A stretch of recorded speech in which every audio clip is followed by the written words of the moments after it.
just too much for me to face. I climb way up to the top of the stairs, and all my cares just drift right into space. On the roof it's peaceful as can be, and there the world below can't bother me. Let me tell you now, when I come home feeling tired and weak, I go up where the air is fresh and sweet. I get away from the hustling crowd and all that rat race noise down in the street. On the roof's the only place I know where you just have to wish to make it so. Let's go up on the roof.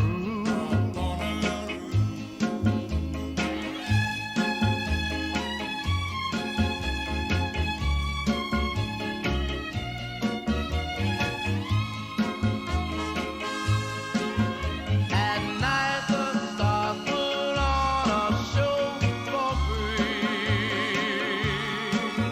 and darling, you can share it all with me. I keep a telling you, right smack dab in the middle of town, I found a paradise that's trouble-proof. And if this world starts getting you down, there's room enough for two up on the roof, up on the roof. Oh, come on, baby. Oh, come on, honey. Good morning. Today is the 10th July, the year 2025. I'm Dr. Dave Thompson, a volunteer at the Palm Springs Air Museum here in Palm Springs, California. As part of the Veterans History Project of the Library of Congress in Washington, D.C., we conduct interviews of veterans and civilians who participated in our country's military conflicts, especially World War II. Today, I'm here at the museum along with fellow volunteer Diane Thompson and special guest Patty Neely. And today we have the honor and the privilege of hearing the story of Pharmacist Mate First Class Jim Neely. Pharmacist Mate Neely was a hospital corpsman at the Bethesda Naval Hospital during World War II. So we're going to talk to him about that and a lot of other things. Doctor, so good to have you here. Patty, thank you for being here too. Thank you, Dave. Okay. Okay, Doctor, first would you please state and spell your full name?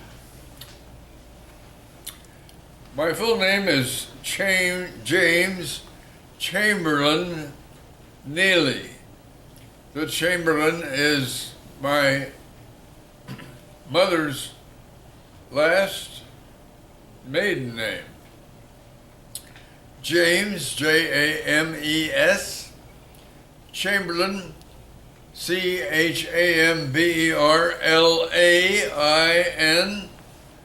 Neely, Neely.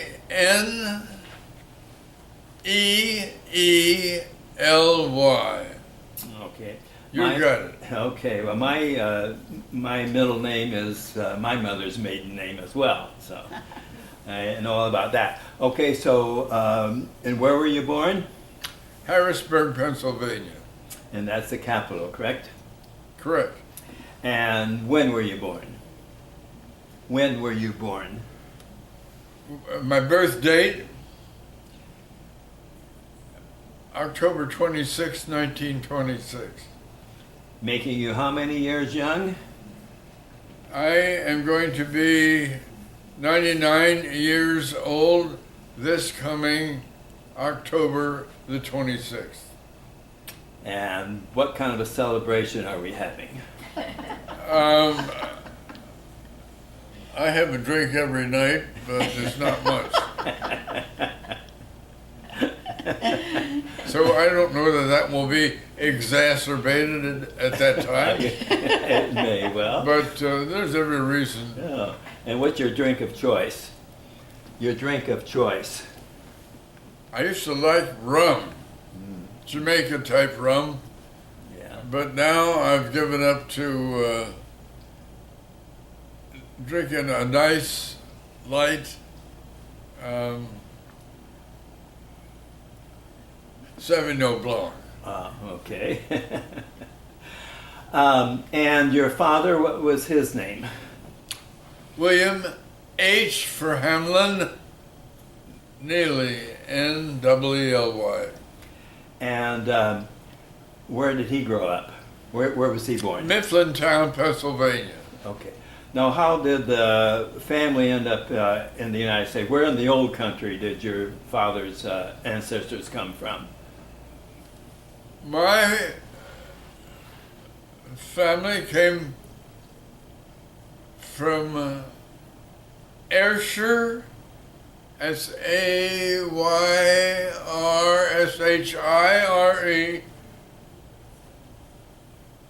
in Scotland, which is about 60 miles west of Edinburgh.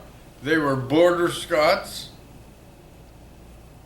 and they got tired of Charles I, I think, going around and killing all the Presbyterians because he married a woman who was Catholic, and they were trying, and she was trying to make England Catholicized. Right. You Mary, shake your head as if you knew something about that. Mary, Queen of Scots, I believe we're talking about. Could be. Yeah. So when did they come to the United States, come to America? I don't know the precise date, but it must have been 1700, a little bit, maybe 1725. Mm-hmm. That's a guess. My forebears were in every Revolutionary War. They Yeah. did all that stuff. And I think your father was in World War I. Was that correct? That's correct. How did that come about? My father was in his senior year at Princeton, and Princeton was in the business just at that time of organizing a flight group to give basic training. And I think one of the reasons he was persuaded is because he was a senior, and they were saying to seniors, if they joined this group, they wouldn't have to take final exam.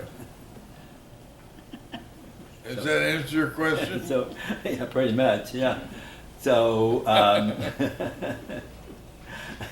do you know what kind of planes he flew? Oh gosh, all those names, camels? Sopwith Camel? Uh, Yeah.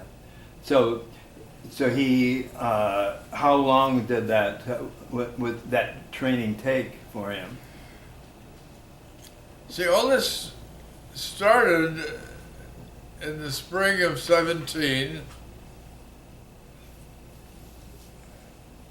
and the war ended, I think, in 18. Yeah. And his training at Princeton took about 4 months for basic stuff, and then his group got on boats, a boat in Canada, and were transported across the North Atlantic. And my father was put with the Oxford University of Pilots for combat training. And he was in combat training for about 4 or 5 months, and then he was shipped to Tours in France, where he was a combat pilot. In the Royal Flying Corps? In the United States Flying, the 50th Aero Squadron. Oh, okay. And that was the squadron that found the lost battalions. Wow. Yeah. You shake your head as if you knew that. Well, I know about them. I didn't realize that they had found. Now, I can give you more junk if you want it. Sure. But that's pretty much. Okay. Well, like I said, we're going to have you back, and we'll talk exclusively about your dad. So we'll get into the weeds on all that stuff. So, but that's a good thing to know. And your mom, what was her name and her maiden name? Your mother. My mother's maiden name was Jean Bosler Chamberlain. And what's the second part? Well, how did they meet? Or do you know when they met? I don't believe they ever told me that. Or what did her father do? What did her father do? What did Your mother's father, your grandfather, what kind of business was he in? my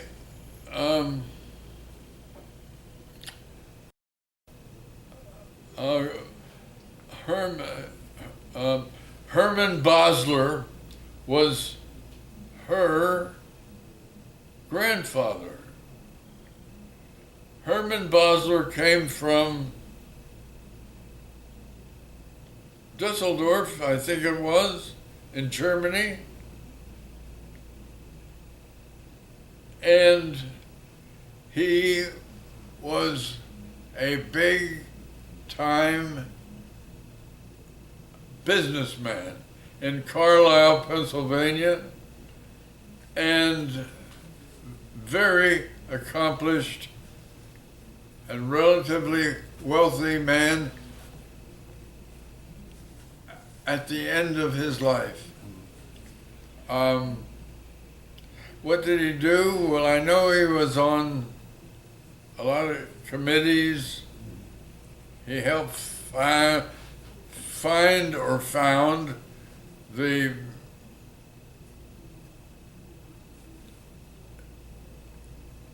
Bank of Maryland. Yeah, that's. He even had some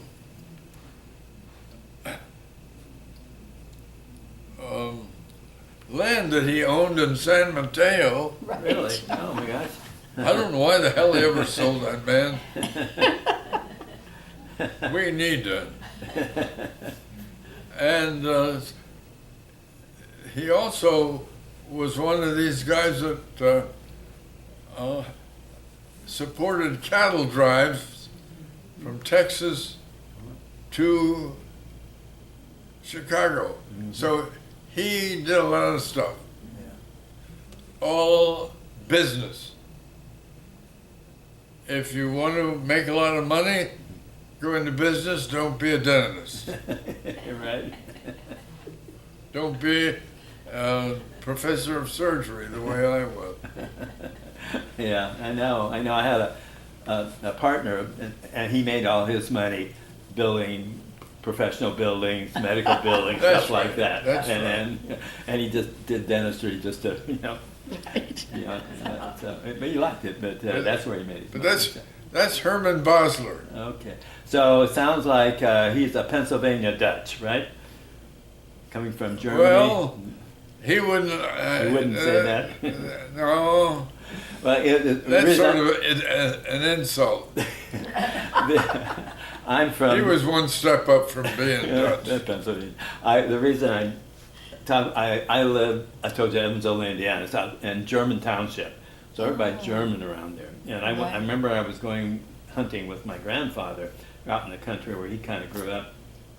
And he said, that old Dutchman lived over there, and that old Dutchman lived over there. I think Dutch. I don't think we have people from Holland here. Of course, it's Deutsch. You know, they call them Deutschmen, they call them Dutchmen, but they call Pennsylvania Dutch. But German, it's not Holland. So Yes. that's kind of funny. And your well, what did your father when he got back? What did he end up doing? What was his? My father was went to once he finished his tour of duty, he went to the University of Pennsylvania Law School, became a lawyer, and was an assistant attorney general to get his start in Pennsylvania. Originally, that's the kind of thing he did. And I remember going to his office at that time. But then he became a very busy lawyer in the city of Harrisburg.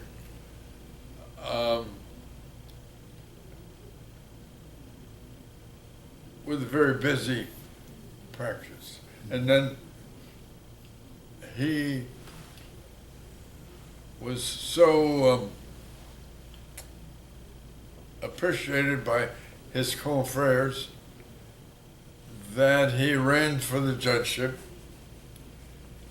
and eventually became the president judge of the 12th Judicial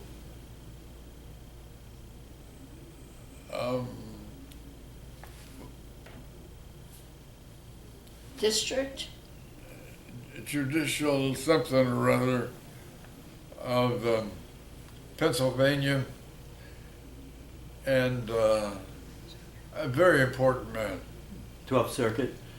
I could go on Yeah. about that. And what about brothers? Did you have brothers and sisters? We're going to do all of that with them. Just a mention of them. Brother Ham was 12 months older than I, and he and I were inseparable, and he was a genius. Went to Juilliard music in New York, and he actually was with Bob Hope in the Second World War. And went around different places. I don't know all the places, but he and I were very careful. Very, that's the wrong word, Close. very, Close? close. And how much more do you want to know about Brother Han? No. He became a lawyer. Became a okay. lawyer. Yeah, he was a lawyer Okay. in Allentown, Allentown. Pennsylvania. Yeah. Okay. Yeah. Yeah, very successful. And you had other brothers and sisters too? You had other brothers and sisters as well? Oh yeah, he's good. All of us. Just mention Stewart. Well, how many did you have? Yeah. Brother Stewart went to Princeton, Harvard Law School. He was born with a clubbed fingers in one hand. So my father said that he would not be good for the courthouse and trying cases, and and thought he should go to a high-powered law school, and that would be Harvard. And that's why he, Stewart, ended up as a chief counsel in Philadelphia of Big insurance company. big insurance company from the Midwest. A Philadelphia lawyer then, huh? Yeah. Oh, And he was a Philadelphia lawyer. Yeah. well, yeah. And then there's Sister Jeannie. Sister Jeannie went to college in New York. All of us went away to prep school to begin all this. We were all raised to get the hell out of the house and let mother have her social life. So all of this started by sending us to various prep schools. And I went to Lawrenceville Prep School in New Jersey, and so did my brothers, but my sister went to Madeira School, which is a girls' school outside of Washington. And then she went to the Girls' College of Columbia, and I bet you know the answer to that. What's it called, honey? I can't remember. I Begins with a blocked all B. that. You know what Oh. it is. Vassar? Vassar? No, the Girls' College, very famous, of I can't Columbia. remember. In any event, so she said she was an artist, and she did that for a while, and in time it turned out that Jeannie probably was schizophrenic. She never got married. All these other guys got married. They all had children. And Are any of them still alive? Are any of them living? Jim's the last one. Oh, okay. Yeah. I was asking if they've all passed. They've, mean- They've all passed away except for you. clean living, it's right? a joke. Yeah. Was your family very religious? Did you go to church a lot when you were growing up? My family was religious. They did go to church. They made sure that I was a Presbyterian. Presbyterians can't play cards on Sunday or Monopoly, but we did anyway. Those Pennsylvania blue laws, I heard about those. We couldn't even play baseball on Sunday. The Phillies and the A's couldn't play. Yeah. And I guess I should say I'm an elder in the Presbyterian Church, and I never quite knew why, but it's, That was back in San Francisco. Oh, he was. yeah, Oh, yeah. okay. Yeah. So, Yeah.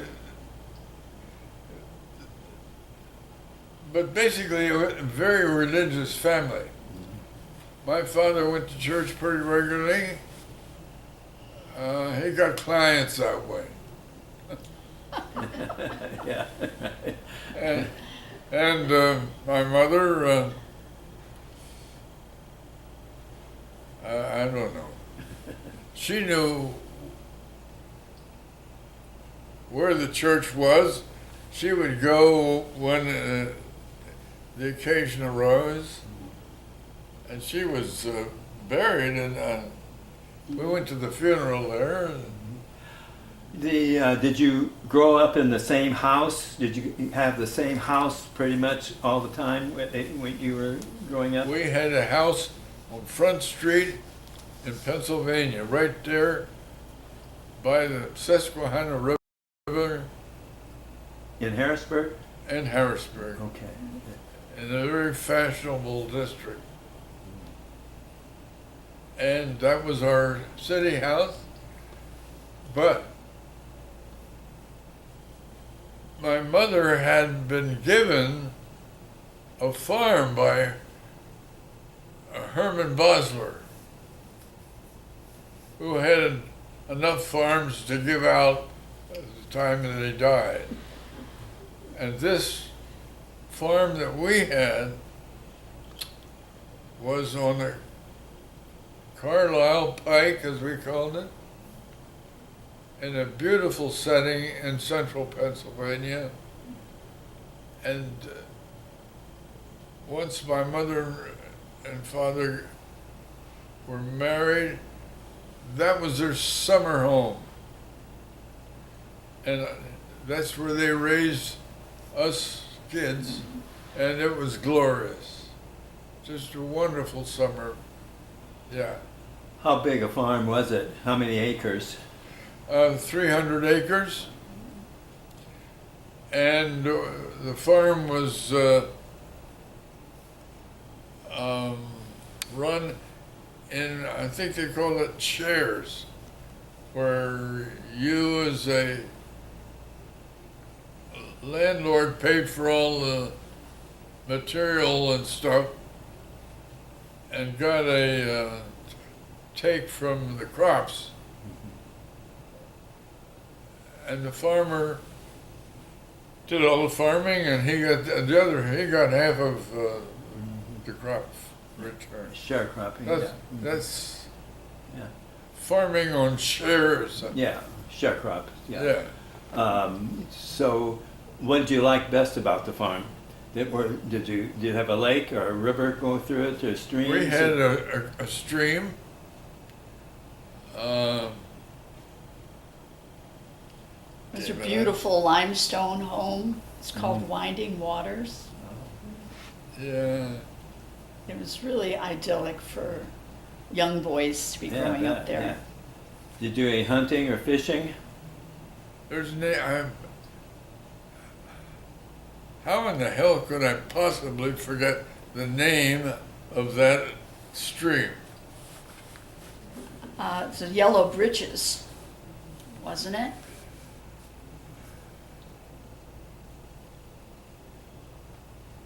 Winding Water was on the Yellow Bridges, wasn't it? Doesn't sound right, but you're right. In any event, Yeah. it's beautiful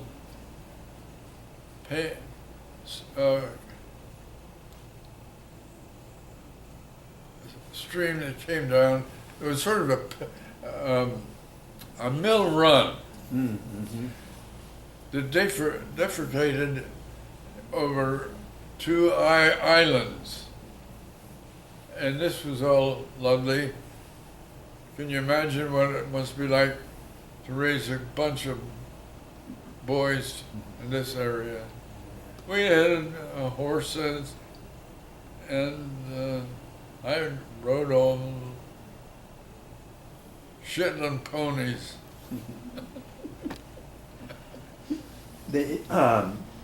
When you went away, how old were you when you went away to prep school?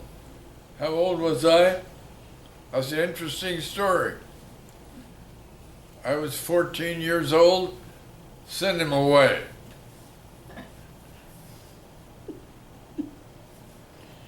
So that's, and a lot of people were doing that in the area that I grew up in, you know. So prior to How that, are you? One of the things I remember about vacations, you go to party and everybody would say, "How are your grades when you go back?"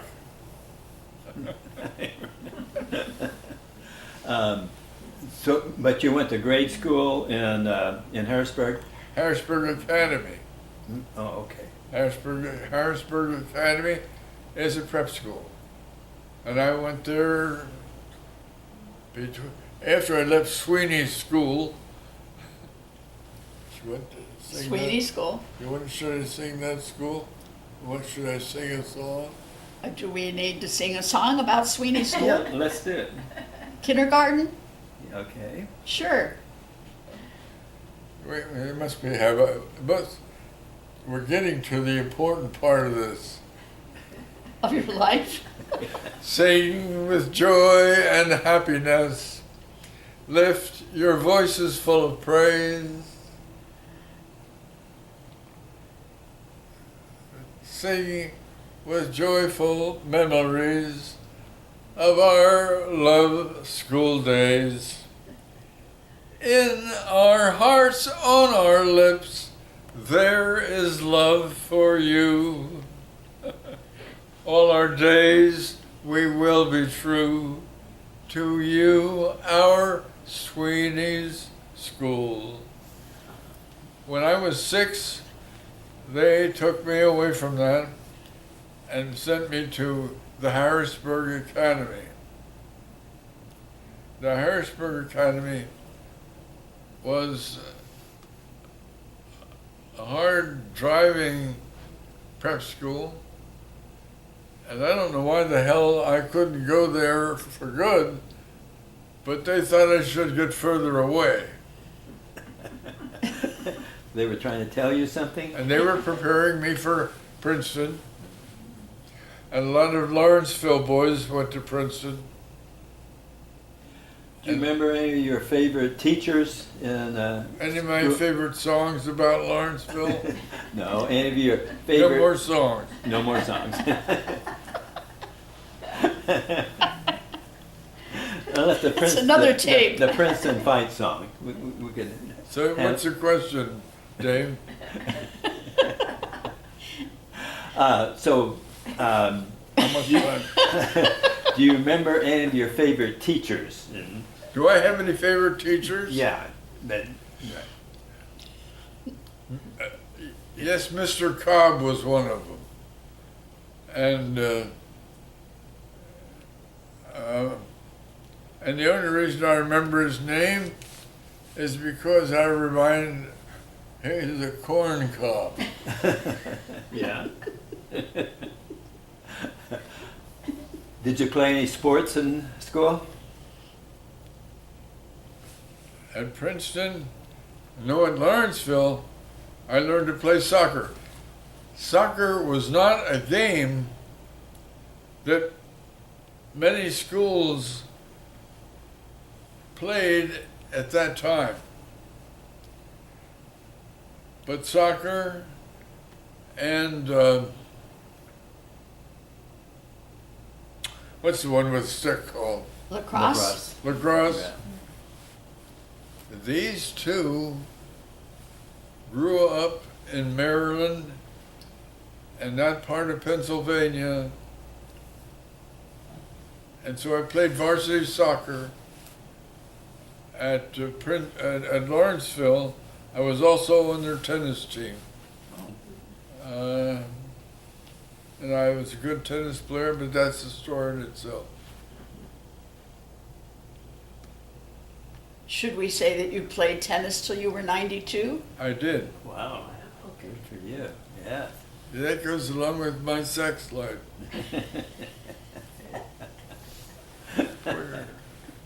Don't talk about that anymore. She's Edit. kicking me. Edit. She's Who were your... I don't mean to monopolize the conversation. Well, it's your story. You can monopolize all you want. Who was your favorite tennis player? Pro tennis player? I mean, professional? Yeah. I mean, I can remember Bill Tilden. Yeah. And gosh, I can remember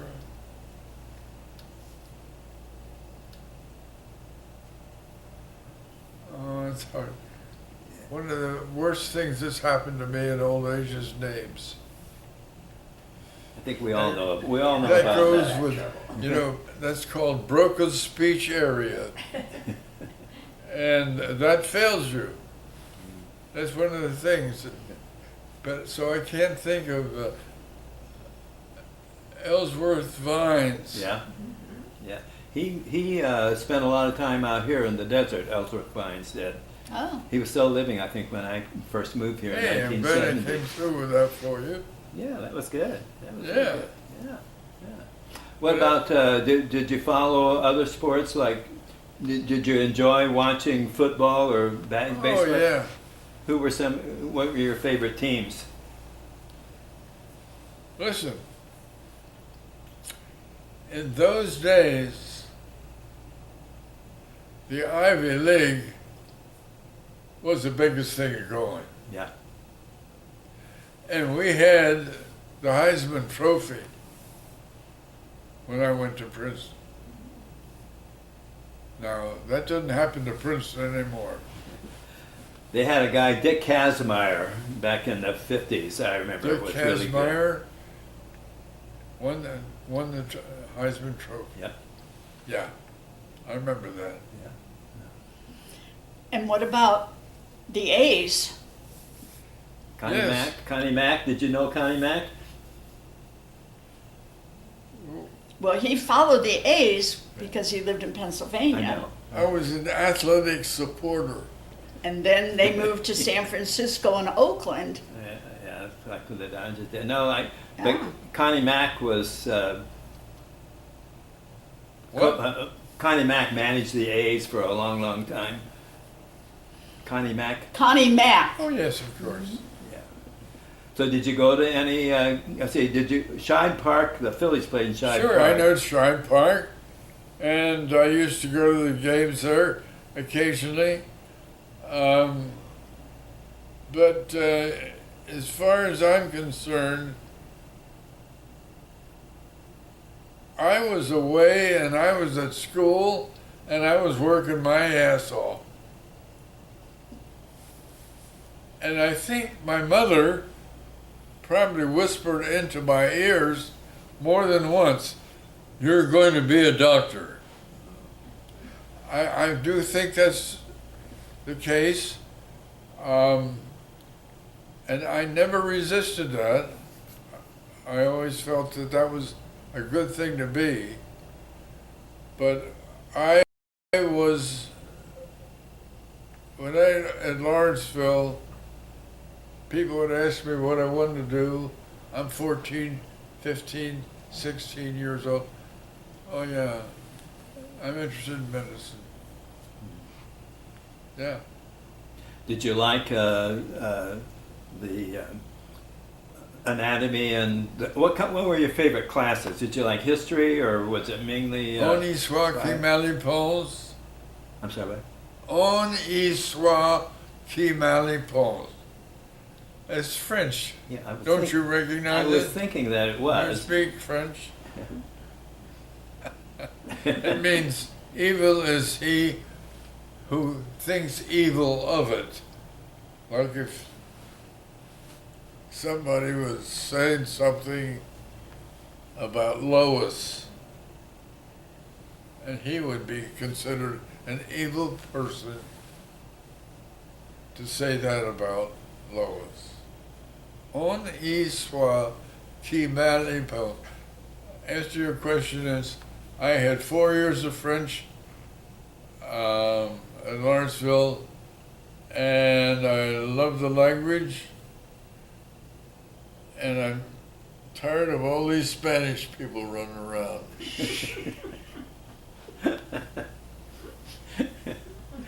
They don't speak French, do they? They don't speak French, Dave. Okay, so what year did you graduate then from? Was it Lawrenceville from high Yes. school? 19.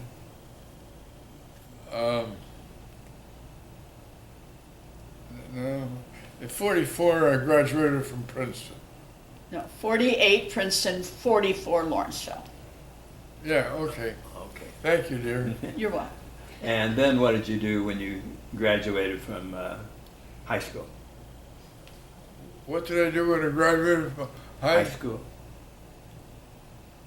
Oh, let me back up just a little bit. What were you doing December 7th, 1941? Yes, I was at Lawrenceville School, and I was walking back to my room, and somebody said, "Have you heard what's going on?" Is that Lawrenceville, honey? Yes, that would have been Lawrenceville. Yeah. Is that in Pennsylvania, Lawrenceville? Yes, I think so. Okay. Lawrenceville is in New Jersey. Oh, New Jersey. Okay, Yeah. Lawrenceville's New Jersey. Yeah. Very famous school. We Yeah. later had 2 sons there. Oh, okay. Yeah, it's a good school. So, were you up on current events? Were you surprised that the Japanese had done that, or what did you think about it when they told you what had happened? I was scared. I was really scared because I knew my father was very, very upset because he had just been through a war, and he knew that I would be living at the time that I would be eligible to be part of it. Yeah. And so all of my generation grew through their teens thinking about what's going to happen when you're 18 years old, because then you're going to be eligible. So that's where it happened.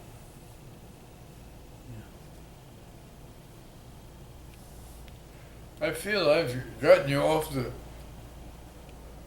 the course for a little bit. Go right, Dave. Whatever you want to know. Whoa, no, I'll this sing is- for you. Okay, no, this is it. So then, okay, while you're going to the next 3 years at Lawrenceville, you kept up with current, you knew what was going on over in... Oh, yes. We were not isolated from the outside world, and we were very much... Did they have a movie theater on Yeah, campus? yeah. So you would see the newsreels and all this stuff, yeah. Well, school was a lot more important than what was going on outside. But we were sufficiently informed that we had classes about it. Yeah. So then when you graduated, then what? Did you? I went from Lawrenceville to Princeton.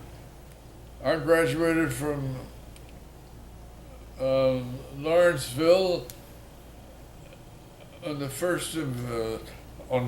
15th of May, and I was in Princeton the 1st of June. And so you were at Princeton. No vacations. There's a war on, don't you know, Dave? Oh yeah. Yeah. And so you were a pre-med student, and so you were. That's what you were doing when you actually went into the Navy. What about the Navy? Yeah. How did you go into the Navy, or what? Oh. How did that come about? Oh, okay. I always had sort of a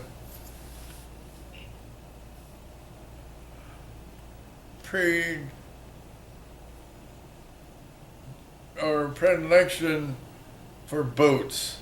I love boats, and in our country place in Pennsylvania, we had boats, and I was able to run around those as a little boy.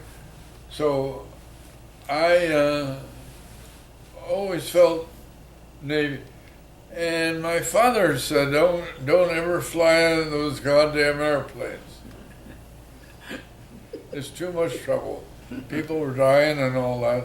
And he encouraged me to go to the Navy. And encouraged both of my brothers to for the Army, which they did.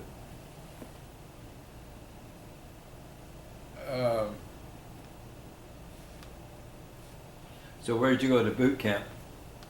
Boot camp? Did you go to boot camp? Boot camp in Geneva, New York, Sampson Naval Training Center. Big place. Have you heard of it? Mm-mm. Anyway, you're not a Navy man. I guess not. You're a dentist.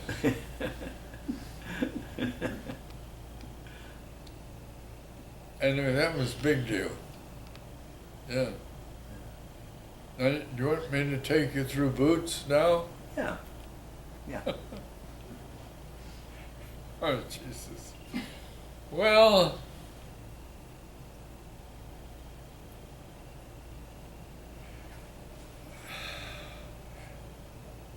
drop your cocks and grab your socks and hit the deck, you bastards. It's time for you to get your ass up. Kind of like prep school. We're huh? cleaning up the place today because the colonel liked to be in a area. Well, no, there's no colonel coming, you know? And so, at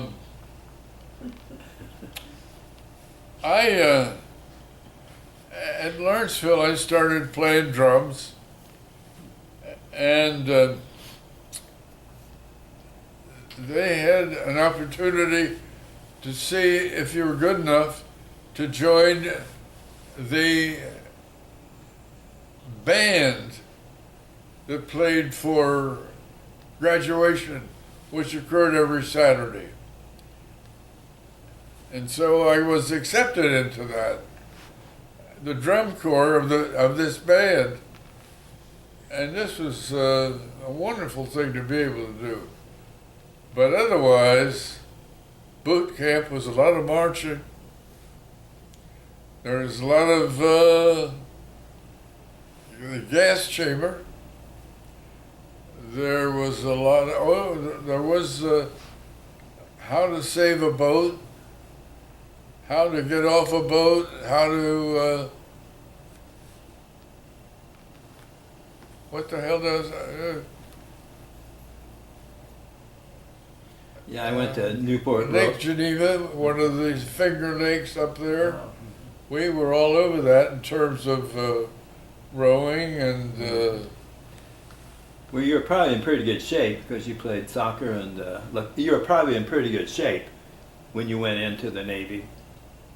And so physically you were probably in pretty good shape, I think that, well, I was playing soccer at Princeton. right?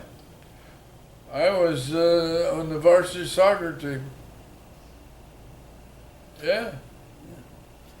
I traveled to West Point. I want to go back to when you were in Lawrenceville, though. I guess were there any girls around? No. You had to wait till summertime? Was there any girls on the farm? Well, when the girls come, they had to change all the songs. The songs we used to sing, I don't know what to do. I don't know what girls sing about, but we had Fight songs and all kinds Yeah. of songs. all our team, every school feels proud of its colors loud when their team comes on the field.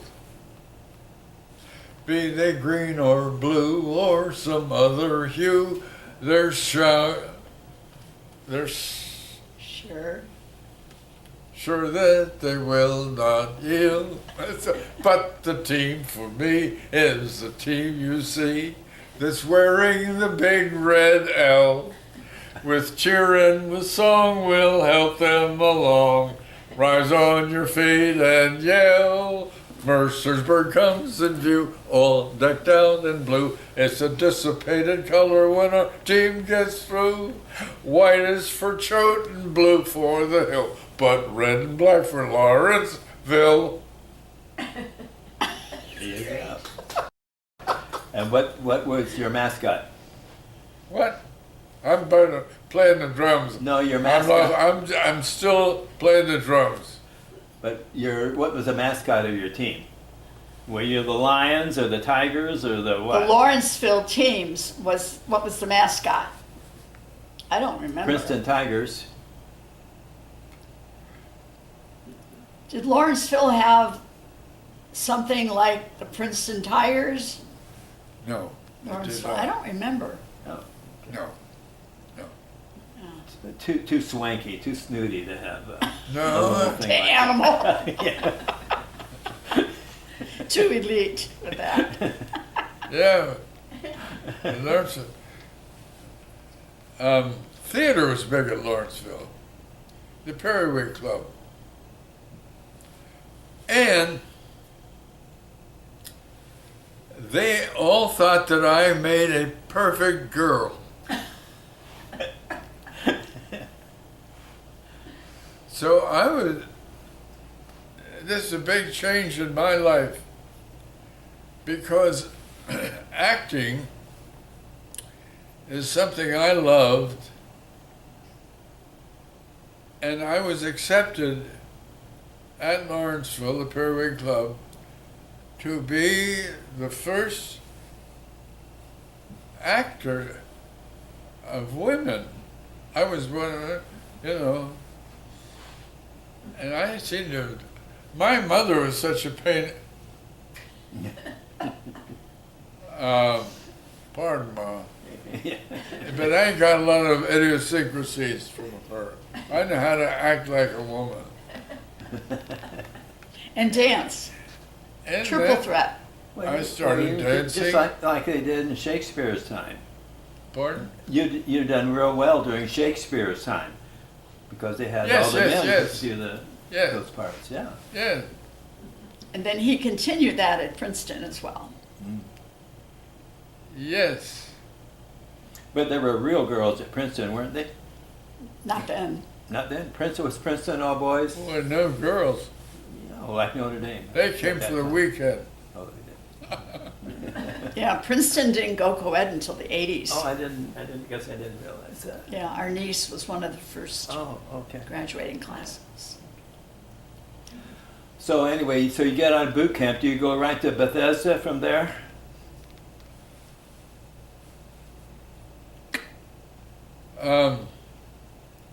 No, I was sent to corps school, and I believe that was in Pimlico, Maryland. Anyway, it was a place where they had horse racing. The Preakness. Pardon? They run the Preakness there. One of the Triple Crowns. Exactly. The Preakness. Yeah. I think at that time they had a corps school, hospital corps school, and that's where we went. And hospital school, corps school lasted maybe 3 or 4 months. And you knew how to take care of people on the water, or you knew how to take care of people injured in a field, and so went through all of that. How to bandages, my Lord. They teach you how to bandage somebody. And it was all very athletic. But it was good. And it was, you probably know that the Bethesda Hospital is a top-rate hospital of the Navy. And so those people like me who had been to Princeton didn't have a hard time being first in your class at Pimlico. So they took these people like me, and they sent about a half a dozen of the class to Bethesda Naval Hospital. That's me. And so what was your duties there at Bethesda? Well, you know, the nurses have graduated by this time, and they're in charge of the wards. And they have gold braids on their head. And all of us of higher education, we're taking care of everybody. Neely, did Mr. Jones get his urinal? Stuff like that. There were 60 patients on a ward, 30 on each side. You were started on a ward. And that's the way I started there. Now, all of us were there and fragmented off into different areas. I was put on death watches. We had 2,000 patients at Bethesda at that time. There was a war on Neely, don't you know it? Well, Christ almighty. Yeah. Yeah, there's a war on. And they've been bringing in these people that are going to die. These were called death watches. And Neely, this is your case for the next 6 weeks until this guy's going to die. And what the Navy had done, they sent patients to the nearest hospital, to the home of the family. It was a very nice thing to do. Injured people were sent to a hospital. Their families could come and visit these people. So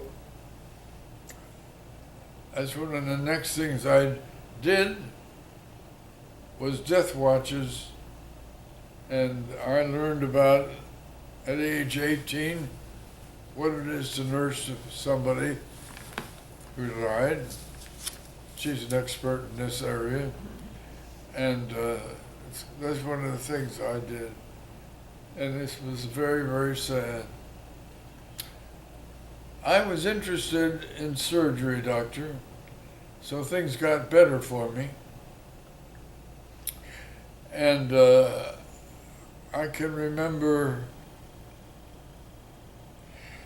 them sending me on these patient assignments where you take a patient anywhere to another hospital in the country. And I was told if I did that maybe they would have a place in surgery for me. So I remember taking a patient to wherever it was that Roosevelt lived in. Warm Spring, Georgia? Yeah. I remember bringing one out here, and I remember one to Northampton, and I did that. On the trains. On the trains. Yeah. And after that, well, we don't have any place for you in the operating room yet, but we have a place in proctology. So I got a proctology ward. I had pilonidal cysts coming out of my ears. And I learned how to do that with the doctors, and to the point that it got to be a lot of fun. So that was one of the things that was good for me, got me started on surgery. And if the war hadn't ended, I think I'd have been in the main operating rooms. I wanted to ask you, now most of these patients, they had been wounded or on a ship, I'm assuming. They were there because they had been either wounded or got hurt, perhaps on a ship. Did you see a lot of burn patients? We got Marines. Oh. They've been invading islands, all shot up.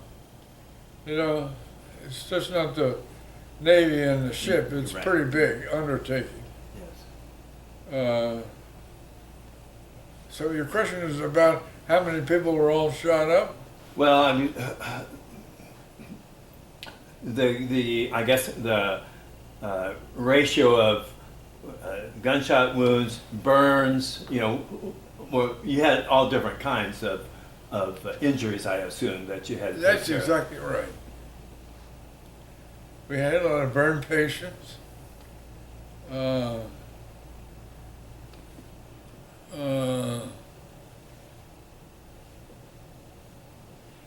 We call it PTSD, I guess now, but or shell shock back then. Did you see much of that?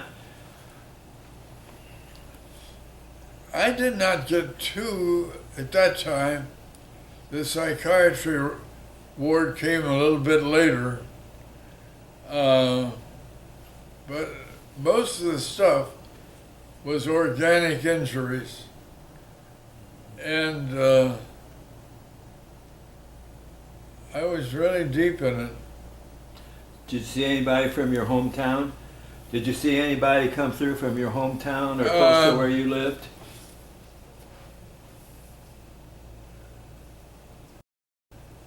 I don't remember that specifically, but it's an area where there's a lot of coming and going. So I don't think I can answer that question very well. Did you lose any of your college classmates or Yes. high school classmates? Yes. Friends. And this was very hard for me at the time. But the whole thing was hurry up. There wasn't a lot of time to mope for anybody. Oh, George got it. Yes, those, you know. And this hospital, they were coming and going. I think we ran 3 shifts a day.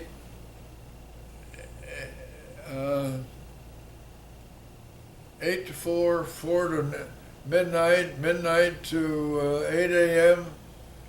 And this all run by us corpsmen, the nurses in charge of the wards. They had boyfriends. Important guys, you know. They didn't have anything to do with us. We were just enlisted men who'd been to some fancy school. You know. But these were nurses in charge of us. Yeah. They're all sort of silly. And They weren't silly. But the nurses were running the wards. That's what. That's right. That's what. There's was silly. Joan and Of his course they urinal were. from the desk to that corner. Neely, does Joan have his urinal? And that took care of all these people. Okay, so we go back to 1946, and you're leaving the Navy, and so then what? Then, by the way, were you married, or did you have a family, or at that point in time? That comes later. Okay. So it's 1946, the war is over, and I am leaving Bethesda Naval Hospital with an honorable discharge, and I returned to Princeton University, where 3 years remain for me to complete what is a pre-med course. As a pre-med student at Princeton, I worked my ass off. I never was a superlative student, but I was always a very good student, A's and B's. What happened at the end of the war is there are all kinds of superlative people that came back to occupy the colleges because of the GI Bill of Rights. And they didn't really make too much distinction between people. But I was a prep school boy, well prepared for Princeton, and I did a good performance at Princeton. And Did you use any of your GI Bill at Princeton? GI Bill helped the family out tremendously, and I had the GI Bill through medical school.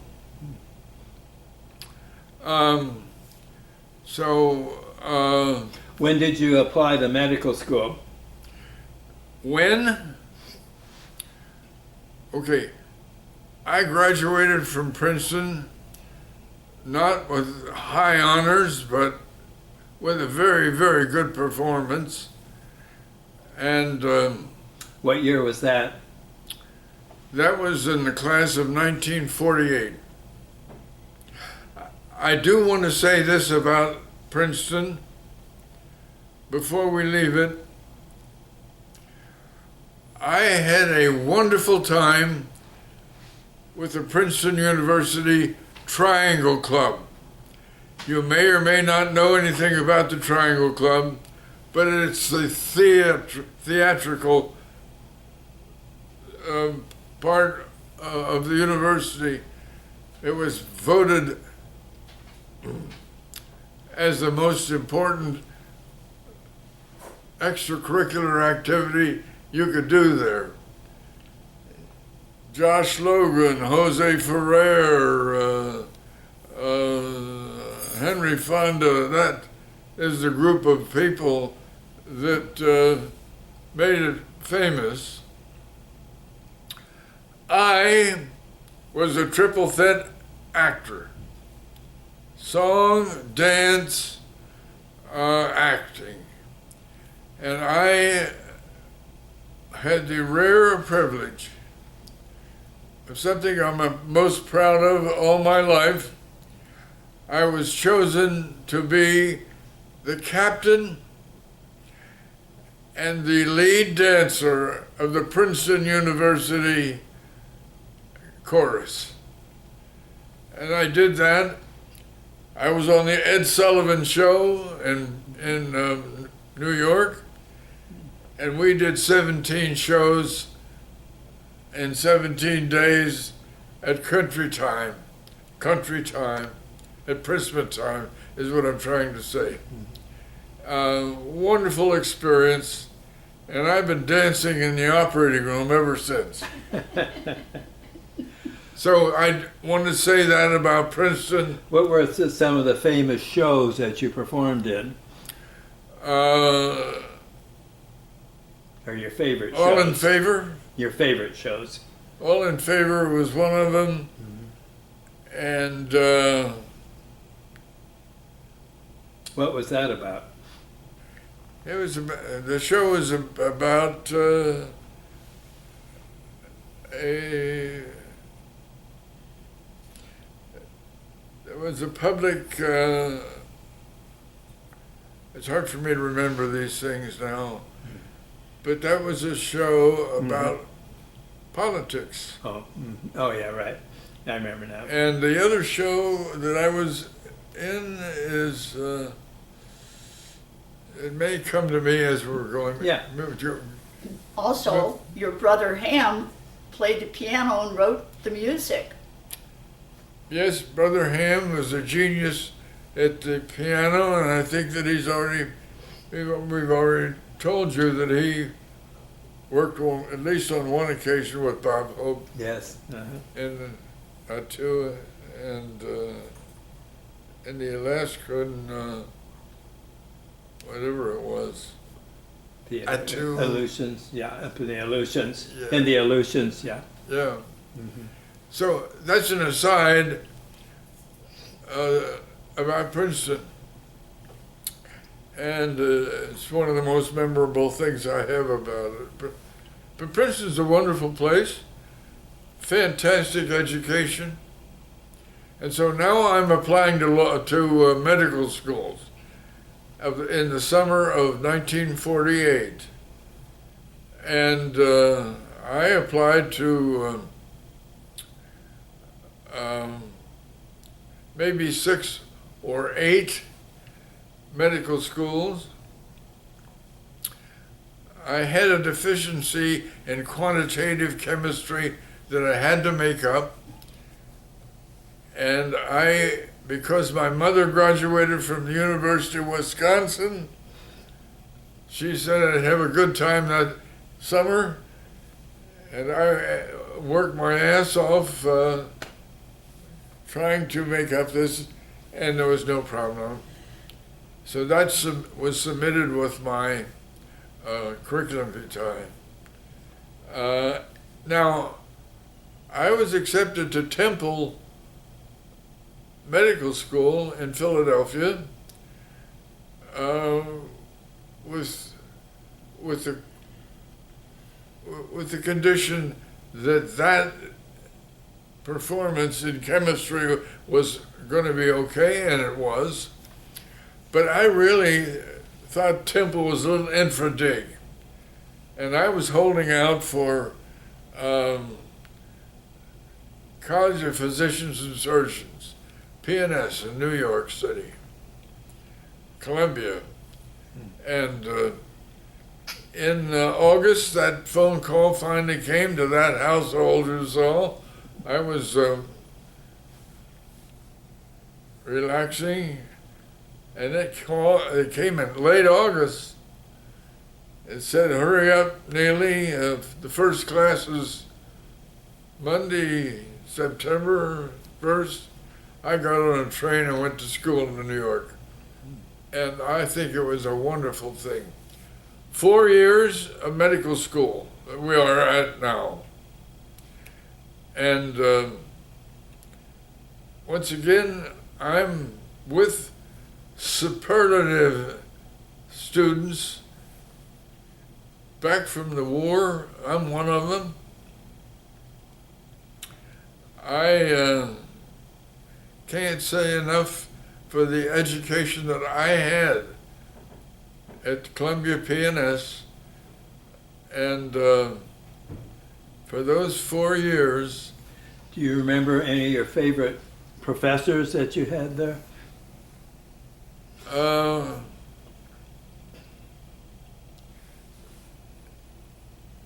Remembrance of names and things are not what's good at broken speech area, but Or had you? yes, I'm trying to think of the name of the wonderful teacher. Well, what department was that? Pardon? What department was he teaching in? Well, this would have been somebody in the Department of Medicine, but I was taken by my professors in the courses on surgery, and I couldn't get enough of surgery. I just loved it. And so this was what I was going to continue doing. Gosh, I wish I could think of that doctor's name. It's terrible. Penny, what was the name of the doctor who was head of admissions when you knew him? Yes, you do. You do. Anyway, it's part of that same family. I don't know, honey. I wasn't even born then. No, but you've heard us talk about him. Oh. I don't know. Can't recall. Anyway, Yeah. Okay. So the surgery was, and you had a lot of in the Navy. You had some practical experience with surgery. yes. You met Dr. Apcar, Virginia Apcar. No, it's not it. No, I'm just talking about another famous doctor that you knew. Yes. She's the one that developed the scale for assessing newborns right when they're born. Yes, and yes. Jim knew her. Yeah, I knew her, and she gave a course in anesthesia, which I was very, very happy to be in with her. Yeah.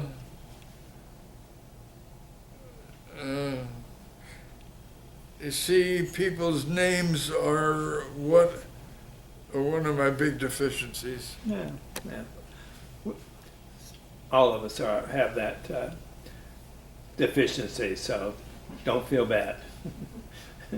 Yeah, it's one of the first things that goes. Yeah. I know. Let's see. So he's at Columbia. So Dr. Nussbaum, oh no, Neely, that's it. He's making a joke on you, honey. Anyhow, okay, so you're going through med school. Where were you living? Where were you living there in New York when you were going to school? I lived in the place that all the students lived in, Bard Hall. There you go. I remember that. Bard Hall is right at a beautiful view of the Hudson River. And Is it on the Columbia campus?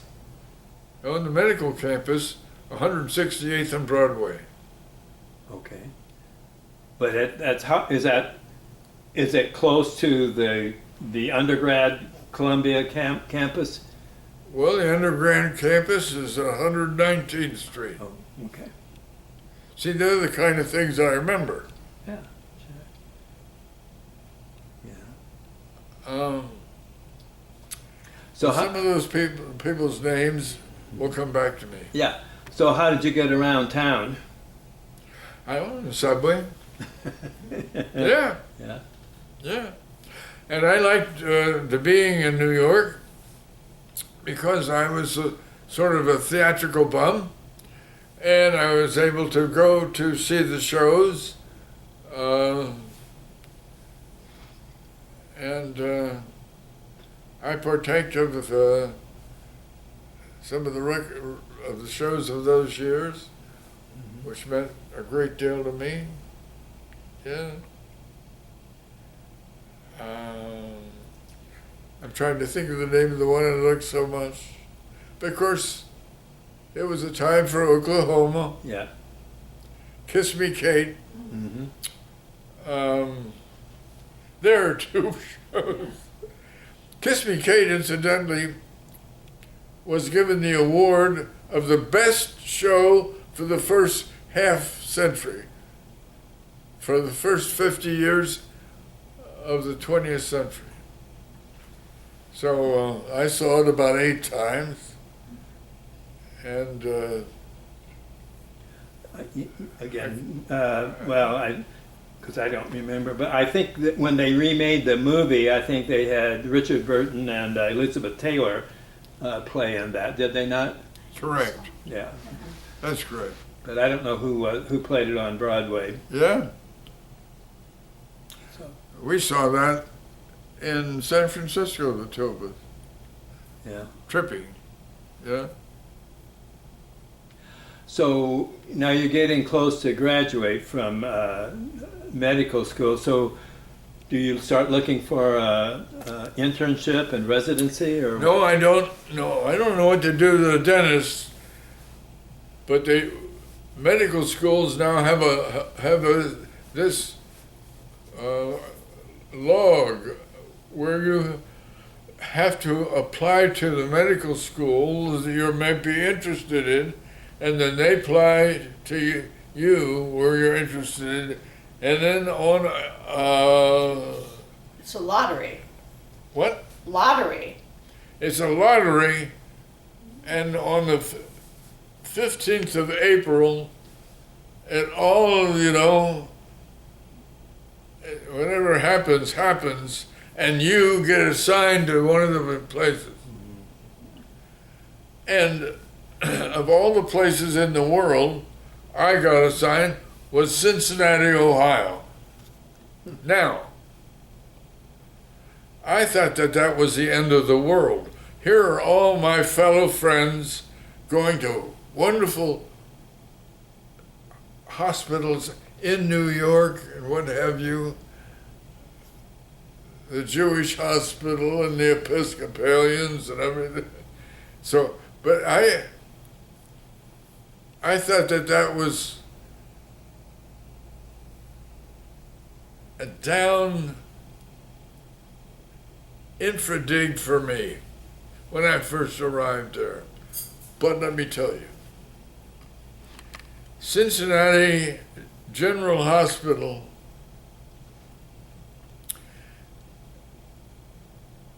with the Johns Hopkins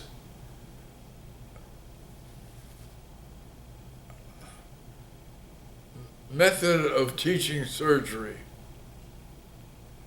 It comes from Hopkins to Cincinnati. It's one of the best things that ever happened to me. And I just started to work, and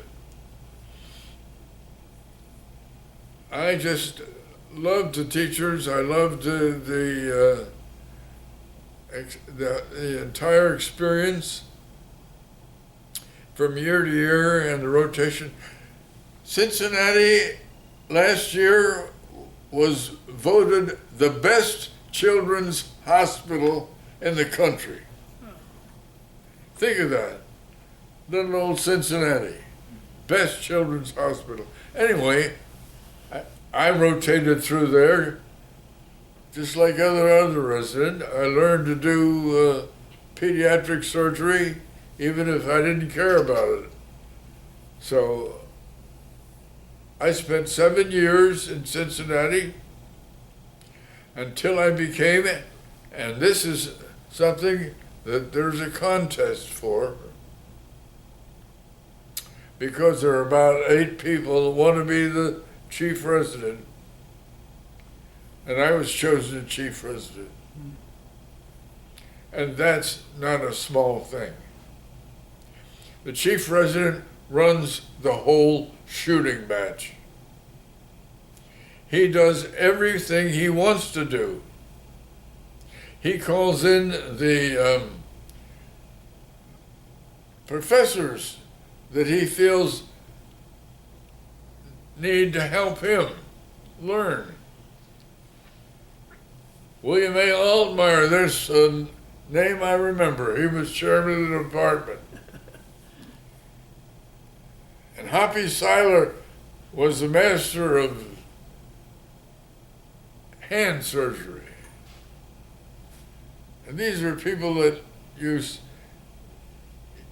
answered calls for night and day. And so it was a wonderful thing. Now,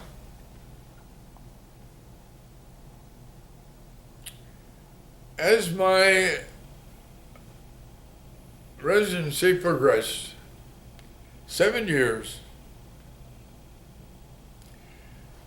I had to start thinking, what am I going to do with all this information?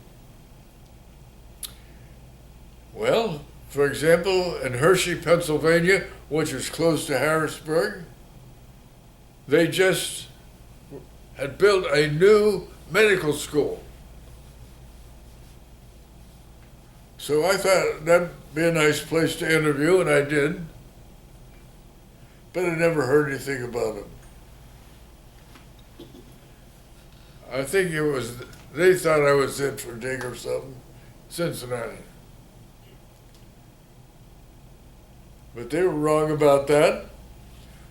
I got this idea that, one of the things we had to do was to go to different cities for meetings. And of course, one of the cities I went to was San Francisco. I was in love with the place.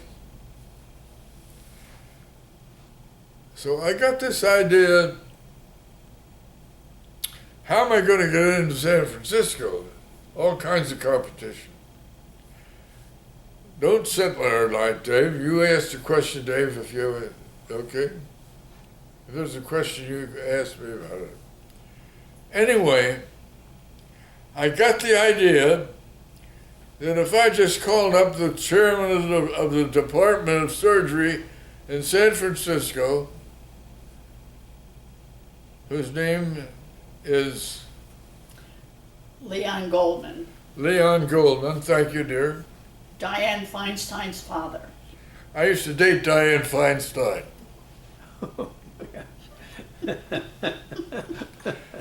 Yeah. I took her home one night and I tried to kiss her. She said, Jim,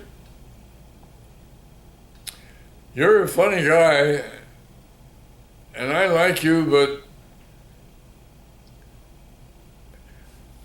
I just don't happen to go for this kind of humor that you have. I wonder why. It had something to do with a little difference in the Presbyterian religion, I believe. Different from Leon Goldberg. Anyway, I'm making this phone call, and I forgot all about it. I just made it. But I asked them if they had room for somebody that had completed their residency, or was going to complete it, to do a year of research. I had some ideas. And I didn't hear anything about it. So that was a call I made in, we're up to about 1953 in the summertime.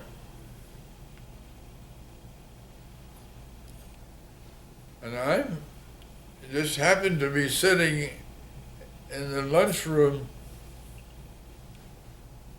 in Cincinnati at the end of this year, the research that I had done.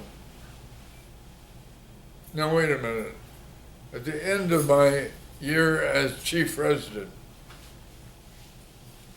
the phone rang, phone for me. Jim Neely, this is Leon Goldman. How would you like to come to San Francisco and do a year of research for me? Wow. And that's the way that happened. Now, if you're interested in the details of that, I can give it to you because there's a lot of stuff that's going on in the background. Well, what kind of research were you wanting to do? Well, I wanted to have a surgical residency of general surgery at that time, which gave me the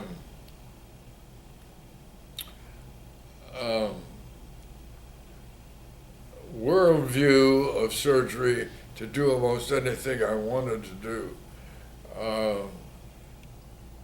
All the specializations came later.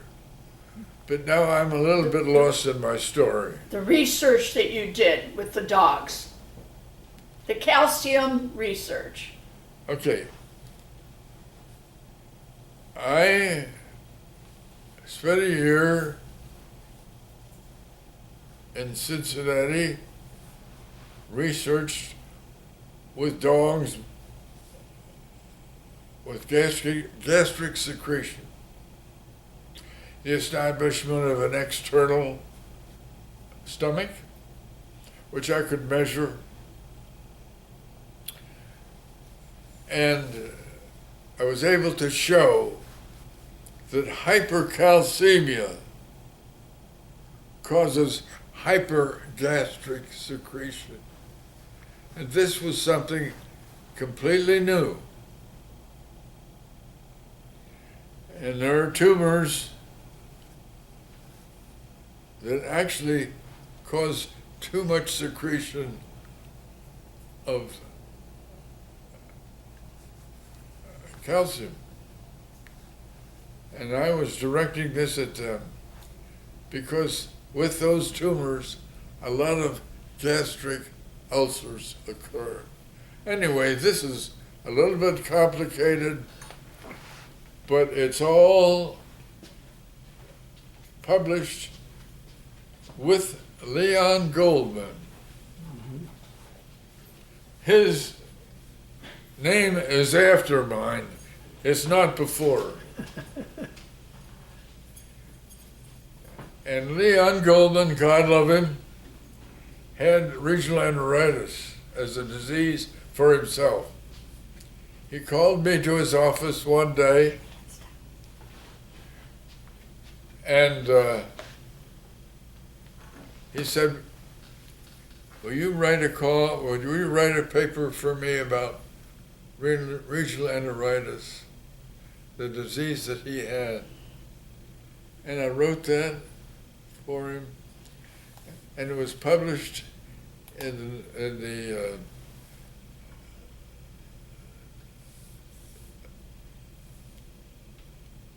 surgical clinics. And that's in the paper that I gave you. Mm-hmm. My wife is after me. Well, No, I'm fine, honey. I just got up to get my phone. Oh, that's okay. You do it. Is that okay? Yeah, I thought you were going to the bathroom. That's what it would usually be. Edit.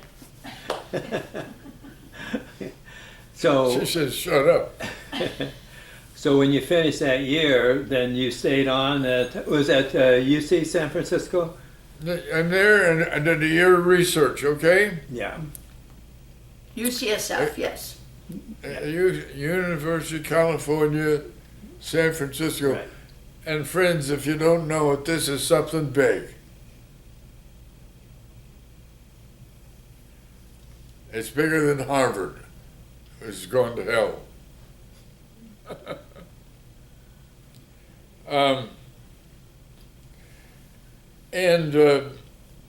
Then he called me up and asked me if I wanted to continue to work,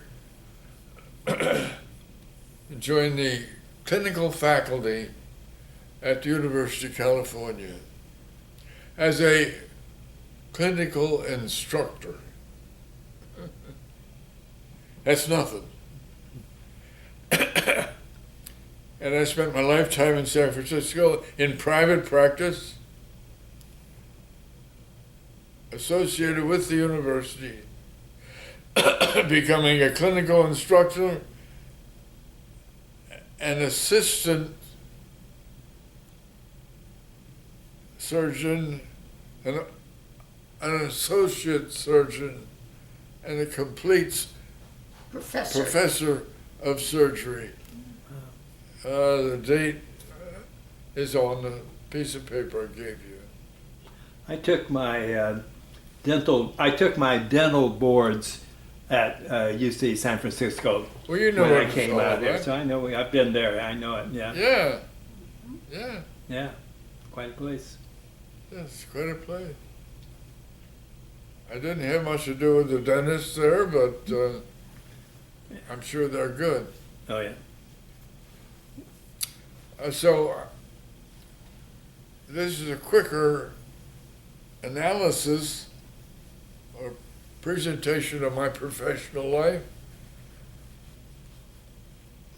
But that paper that I gave you about CV is filled with articles I wrote and filled with papers I gave, societies I belong to, all of that's on there. And it was a big part of my life and a lot of fun. I bet it was. So, when did you guys meet? Aha. You're on, Patty. You're on. You're on. Okay, let's meet. This is a good story. Yeah, I can imagine. Okay, why don't you just hop over here? That'll be good.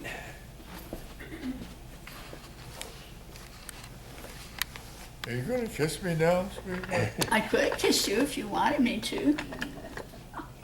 Kiss him once, kiss him twice, kiss as much as you want. Okay. So, Okay. okay. Well, first of all, Jim was married to Pam Williams when he was 37, and he had 2 children, and they were married for 12 years. And then that came apart, and he moved into San Francisco into my apartment building, and that's how we met. We met at the apartment building. Where This at was the in apartment? San Francisco. I know at- that, but where in the Oh, yes, the proper? on Webster and Broadway. And I worked the night shift as a nurse, so I was getting some sun. And the anniversary of actually when we met was last week, 51 years ago. Wow. And Jim had come home early from work and wanted to get some sun because he was going to Hawaii with his children. And I was standing by the elevator and we greeted each other, and he said, "I'm coming up to the roof." And I was kind of like, you know, it's anybody's roof, everybody's welcome up there. But anyway, there he was in his Brooks Brothers suit, and he never took the elevator. He always walked the steps. And so I went back to my apartment to get a couple more cheese crackers and mini Coors beers. And then I proceeded to the roof, which is a 12-story building. Somebody had taken the doorknob off the previous night, and so the doorknob was out on the roof. So I knew the painters were working downstairs, and I got a screwdriver from them and went back up to the roof. And then I sent the screwdriver back down on the elevator, and I laid down. And a few minutes later, I hear noise coming over the side of the building. And I knew that the painters were downstairs. So I looked up, and there's this bald-headed guy coming over the fire escape. He had come up and thought I had locked him off the roof. And he was quite upset and went into his apartment and climbed down this fire escape and climbed 12 stories. And up over the rooftop he came. Right, honey? Is that the end of it? No, you want to add anything? So he comes over the top and he says some choice words about me messing him up over getting on the rooftop. And I explained everything, and we laughed, and we ended up spending the whole afternoon together. And I went to work that night, and I asked the supervisor, because he was so different than ordinary surgeons. He was funny, irreverent, everything that you've already seen. So I went to work that night, and I asked my supervisor if she knew this guy, Dr. Neely. Oh, she said, he's one of our most distinguished surgeons. And we all just love him. And I'm like, okay, well, he's asked me out.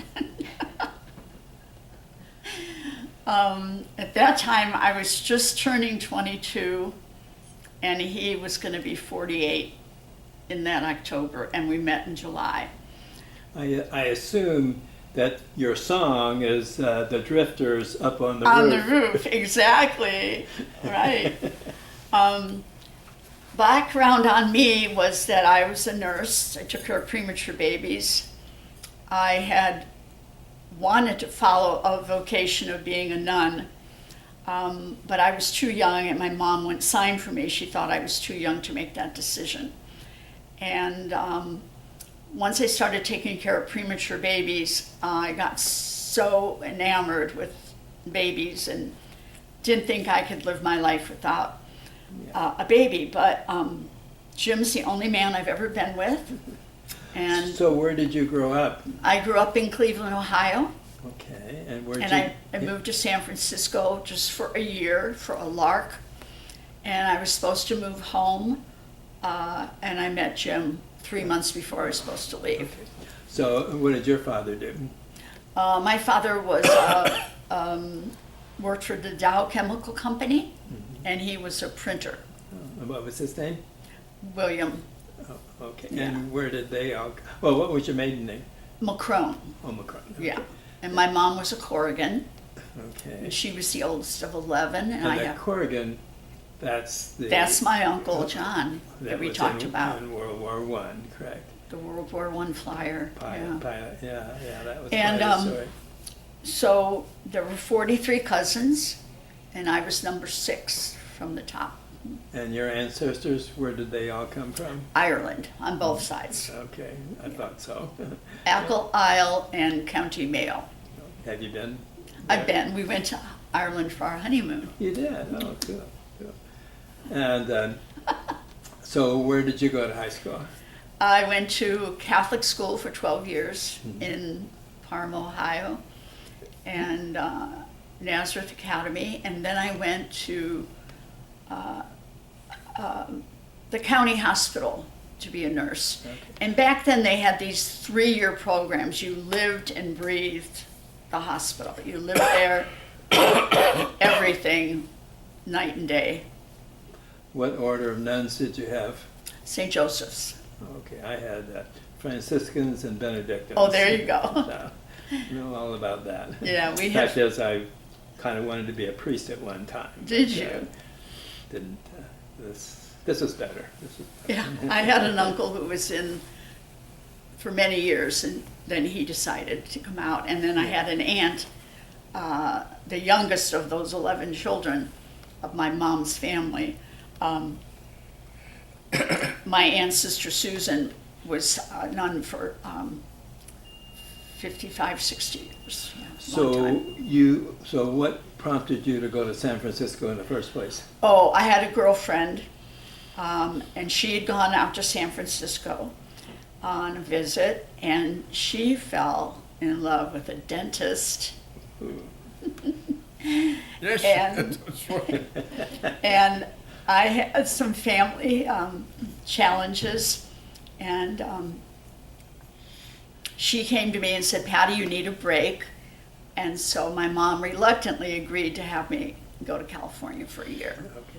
And you got a job right away? Yeah, I was a nurse, so I had a job even before I went.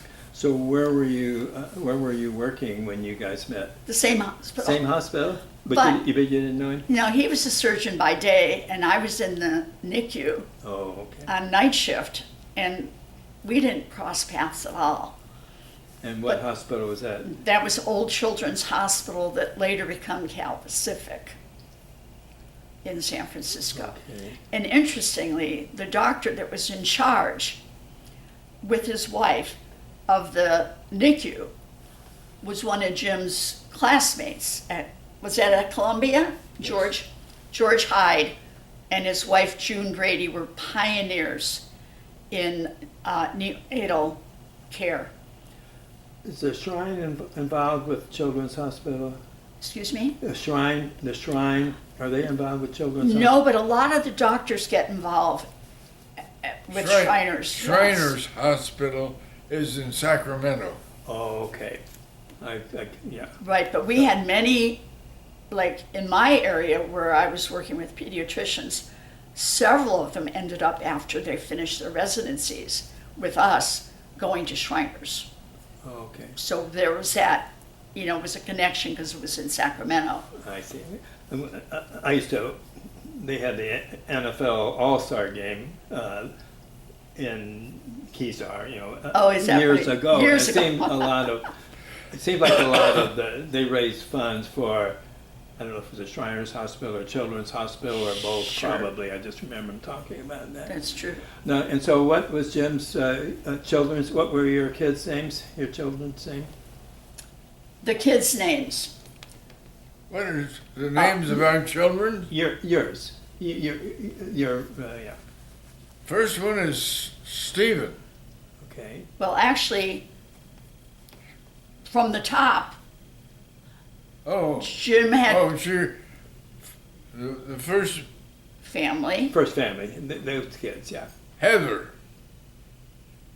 And Christopher was older, and then came Heather. Christopher and Heather. Okay. And where do they live and what do they do? Christopher works in movies in the art department. He's done that for over 35 years. He's still working on major movies over the years. And Heather is a physical therapist, and she was with Kaiser for 30 years. She retired, but we all laughed because her retirement only lasted 6 months, and she's now doing consulting. Christopher has one child, 16-year-old named Remy, and she's really big into art, attends an art high school. And Heather has 2 daughters, Riley, who's graduated just last month from marine biology school over in Europe, and the second daughter of Heather and Brian is our Alexa. We call her Lexi, and she's attending the London School of Economics, where she will graduate in December. Well, yeah. Yeah, so I married those 2 children Right. when they were 10 and 12. Jim was 50, and I was 24. And then we went on to have 3 sons. Stephen, who does documentary films. Robert, who's a heart surgeon, who attended Princeton, Columbia, and did his residency at Columbia and became chief resident under Dr. Smith. And he met Shanti Nulu while he was a resident, and she's a cardiologist. And they married, and they have 3 children. Amar, who's 9, William, 7, and the bonus baby, Bodie, who's 4. And they live in Austin, Texas. Okay. And then, although I agreed to have 2 children when I married Jim, I started bargaining for another one. And I didn't care if it was a boy or a girl because I knew my chances of having a boy were very high. And we had James Jr., who we call Jamie. And Jamie also, like Stephen, lives in LA, and Jamie is president of a record label. Oh.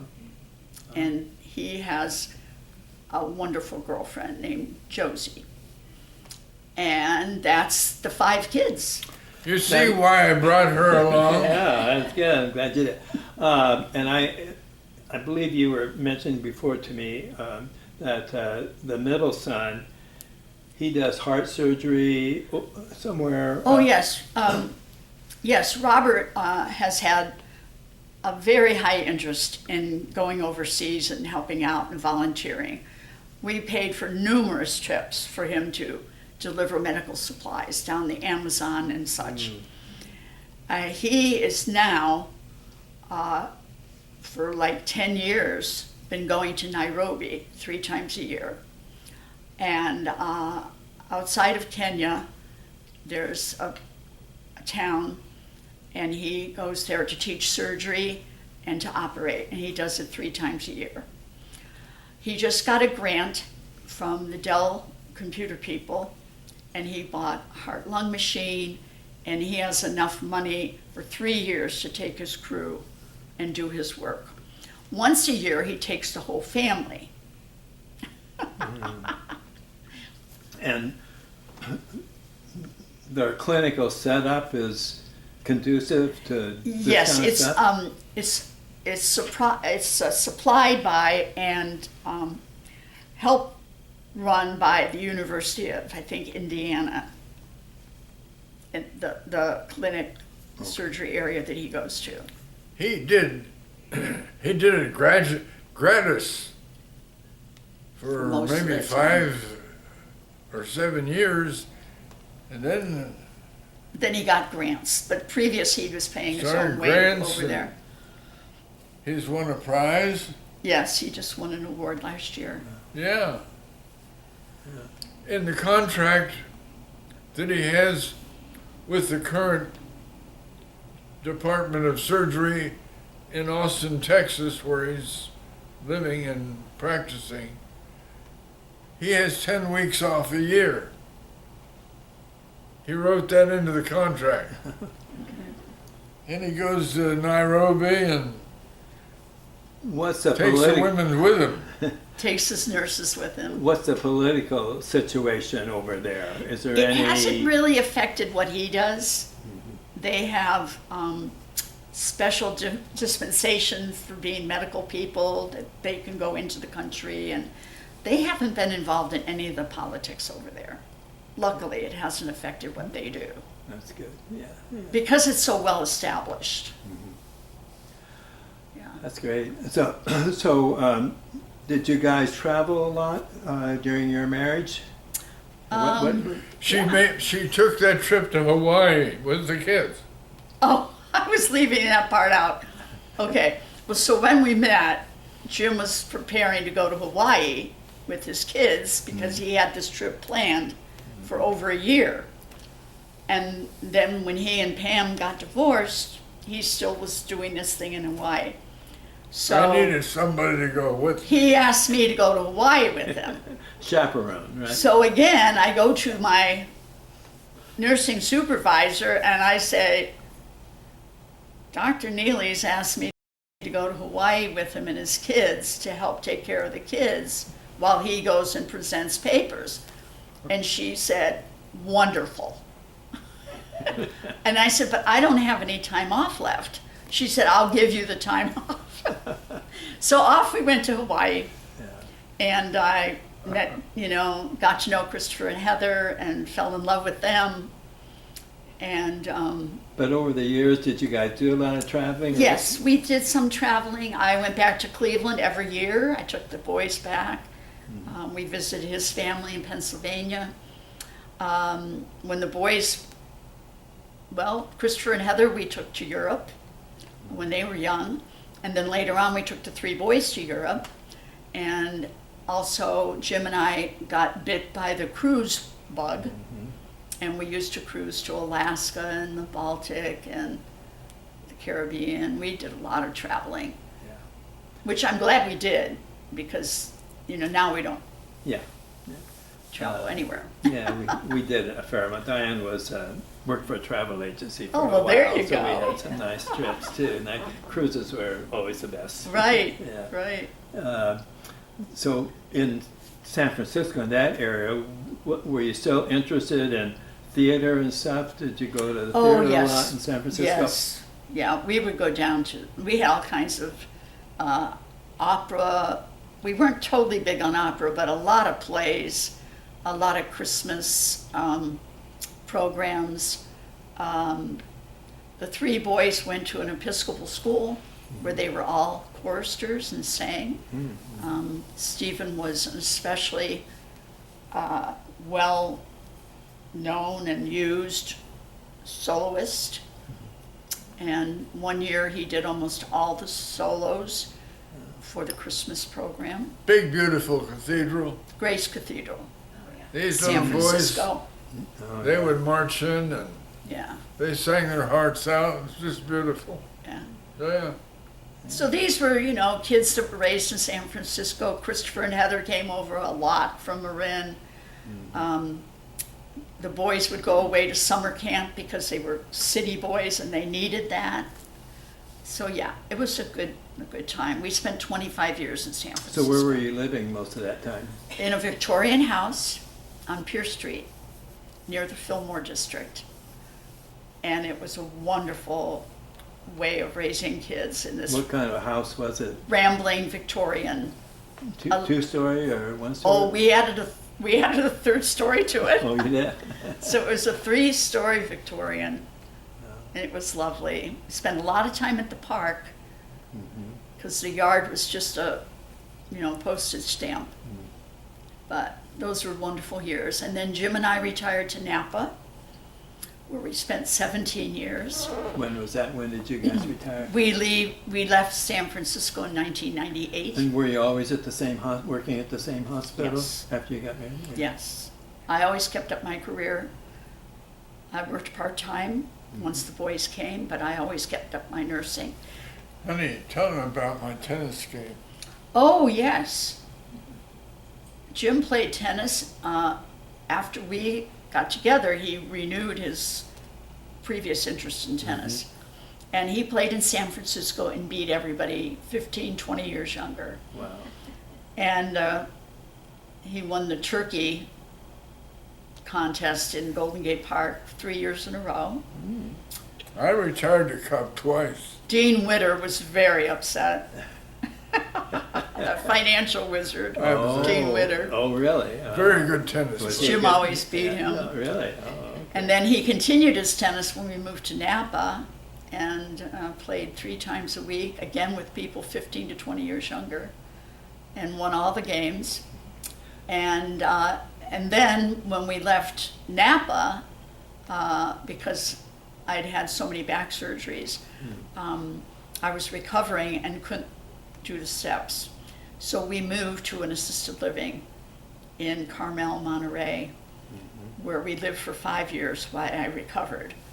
And he played tennis there and retired when he was 92. Wow. So you were living right in Napa? Yes, we lived in on the Napa River, Oh, okay. in South Napa Okay. area. Yeah, that's. I always thought that if we didn't live here, that was one area that I wouldn't mind living in. It was lovely. And then in Carmel, where did you live? Carmel or Monterey or where? We lived in the hills of Monterey at the, it was called the Park Lane, and it was a huge complex, and we lived in an apartment there Oh, okay. on the campus. Oh, that was kind of an assisted living thing? did you Yeah, say? there was a lot of assisted living. We were in the sort of independent Right. assisted. Well, when's the first time you came to Palm Springs to visit? Well, our financial advisor, our youngest, Jamie Neely, was looking over things when we were living at the Park Lane and said, "Mom, you guys can't afford to keep living here indefinitely."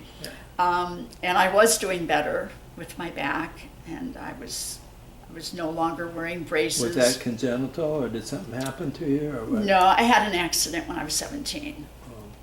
Somebody was fooling around and pulled me off a bar stool. Oh. 17 on a bar stool? I was using my sister's ID.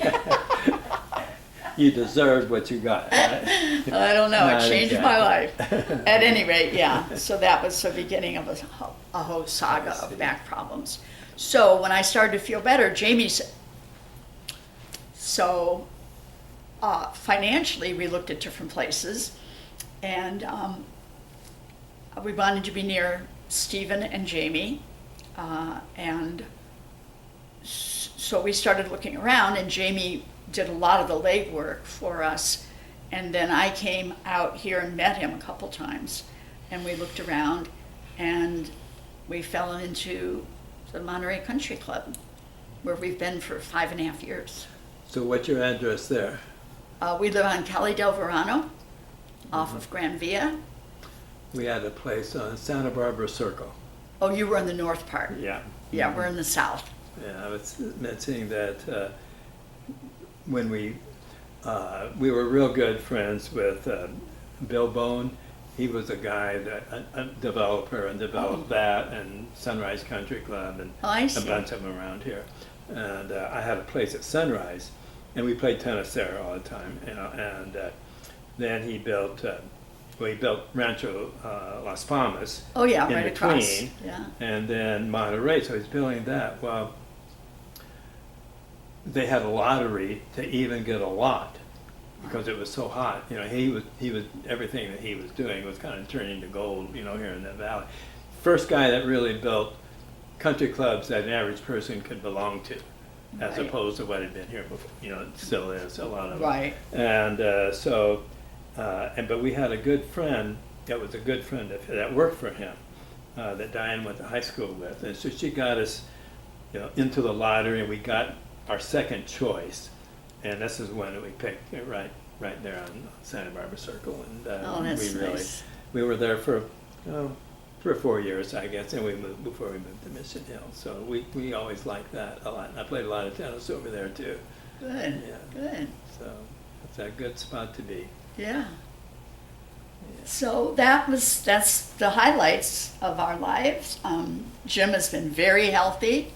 He runs circles around me, and he's So when only you had got- one serious illness. That was 3 years ago. We almost lost him. So what do you guys do to occupy your time these days? These days, we're mostly into sports on TV. We follow everything, college, football. Yeah. Who's your favorite 3 of the teams? 5 children went to USC, Okay. so we're big Trojan fans. Yeah, I guess. Christopher went to UCLA, and of course Robert went to Princeton, so we've got the colleges covered. Yeah. And then being from San Francisco, we're big Warrior fans, 49er fans. Yeah. And since being down here, we've been following the Angels and the Dodgers. Yeah. And then Jim is a voracious reader. We didn't mention earlier that he has had a book published Oh. back in 1980. It was called Gender, the Myth of Equality, and it was about the likenesses and differences between men and women. And it was scientific and literary at the same time. So really big into poetry.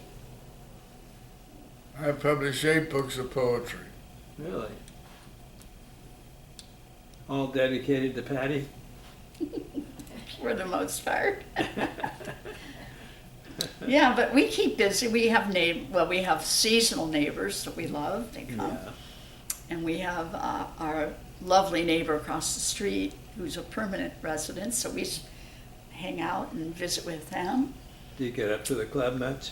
Not too much. Yeah. You know, just taking Jim out in this heat Yeah.